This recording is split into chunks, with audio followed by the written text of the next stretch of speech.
Field marshal Syed Asim Munir نے national defence university اسلام آباد کے دورے کے دوران افواج پاکستان کے افسران سے خطاب کرتے ہوئے کہا ہے کہ پاکستان کی خود مختاری اور سالمیت کو نقصان پہنچانے کی کسی بھی بھارتی مہم جوئی کا شدید، گہرا، تکلیف دہ اور سوچ سے بڑھ کر جواب دیا جائے گا۔ انہوں نے جنگ کے بدلتے ہوئے کردار، ہائبرڈ خطرات اور ادارہ جاتی مہارت پر زور دیا۔ بھارت کی ناکام فوجی کارروائیوں، بے بنیاد الزامات اور خطے میں خود ساختہ کردار کے دعووں کو آڑے ہاتھوں لیتے ہوئے کہا کہ بھارت کی اشتعال انگیزیوں کے نتائج کی تمام تر ذمہ داری اسی پر عائد ہوتی ہے۔ وفاقی وزیر داخلہ محسن نقوی نے کہا کہ پاکستانی شہریوں کو متحدہ عرب امارات، کویت اور عمان میں ویزوں کے مسائل درپیش ہیں، تاہم حکومت ان کے حل کے لیے سرگرم ہے۔ کراچی چیمبر آف کامرس سے خطاب کرتے ہوئے انہوں نے کہا کہ پاسپورٹ رینکنگ میں جلد بہتری آئے گی جس پر قوم کو فخر ہوگا۔ محسن نقوی نے بتایا کہ اسمگلنگ کے خلاف کارروائیاں تیز ہو چکی ہیں، جبکہ سیف سٹی منصوبے سے جرائم میں نمایاں کمی آئی ہے۔ نادرا کے شناختی کارڈ سسٹم میں کرمنل ریکارڈ لنک کرنے پر بھی غور کیا جا رہا ہے۔ انہوں نے کہا کہ بلیک مارکیٹ میں ڈالر کی غیر قانونی خرید و فروخت کو روکا جائے گا، جبکہ بڑے ٹیکس دہندگان کو خصوصی پاسپورٹ کی سہولت دی گئی، لیکن بہت کم افراد نے فائدہ اٹھایا۔ سپریم کورٹ کے فیصلے کے بعد پی ٹی آئی کی مخصوص نشستیں دیگر سیاسی جماعتوں میں تقسیم کیے جانے کے خلاف اب پی ٹی آئی پارلیمنٹیرینز نے بھی خیبر پختونخوا کی مخصوص نشستوں کے حصول کے لیے اسلام آباد ہائی کورٹ سے رجوع کر لیا ہے۔ درخواست پر کل جسٹس انعام امین منہاج سماعت کریں گے۔ پی ٹی آئی پارلیمنٹیرینز نے الیکشن کمیشن کے 5 اپریل کے نوٹیفیکیشن کو چیلنج کرتے ہوئے 4 مارچ کے نوٹیفیکیشن کی بحالی کی استدعا کی ہے۔ وزیر اعلیٰ پنجاب مریم نواز نے محرم الحرام کے پرامن اور مثالی انتظامات پر تمام اداروں، علماء کرام، امن کمیونٹی اور عوام کا شکریہ ادا کرتے ہوئے کہا کہ اس بار نہ صرف بہترین بلکہ تاریخ کا پرامن ترین محرم منعقد ہوا۔ ان کا کہنا تھا کہ سڑکوں کی صفائی کے ساتھ ساتھ نفرت کی فضا بھی ختم کی گئی۔ بریفنگ میں بتایا گیا ہے کہ پنجاب بھر میں 7,500 کیمروں سے لائیو مانیٹرنگ کی گئی، جبکہ 1,13,000 سے زائد اہلکار سیکیورٹی پر تعینات رہے۔ 1,600 سے زائد نفرت انگیز سوشل میڈیا اکاؤنٹس کی نشاندہی ہوئی، جن میں سے 170 افراد کے خلاف کارروائی بھی کی گئی۔ جلوس کے راستوں پر صفائی، سپرے، پانی کا چھڑکاؤ، سبیلیں، سائے اور طبی مراکز بھی قائم کیے گئے، جس سے عوام کو سہولت فراہم کی گئی۔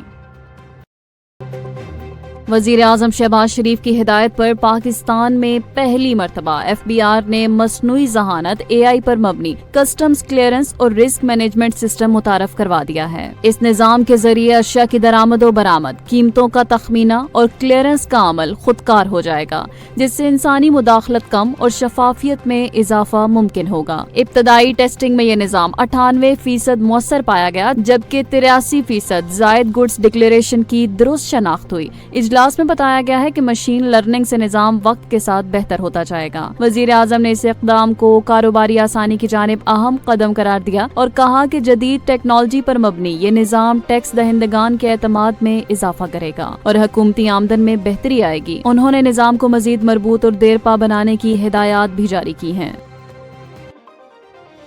سویڈن نے پاکستان میں ویزا سروس دوبارہ فعال کرنے کا اعلان کر دیا۔ ترجمان دفتر خارجہ کے مطابق ویزا سروس پر اسٹاک ہوم میں پاکستان اور سویڈن کے درمیان سیاسی مشاورت ہوئی، جس میں پاکستان کے وفد کی قیادت ایڈیشنل سیکرٹری خارجہ اور سویڈن کے وفد کی قیادت ڈی جی عالمی افیئر نے کی۔ ترجمان نے کہا کہ 7 جولائی سے پاکستانی شہری 90 دن کے لیے سویڈن کے ویزا کے لیے درخواستیں دے سکیں گے۔ اس فیصلے سے کم مدت کے لیے جانے والے افراد کو سہولت ملے گی۔ پاکستان نے اس فیصلے کو خوشائن قرار دیتے ہوئے اسے 2 طرفہ تعلقات کی مضبوطی کا عکس قرار دیا۔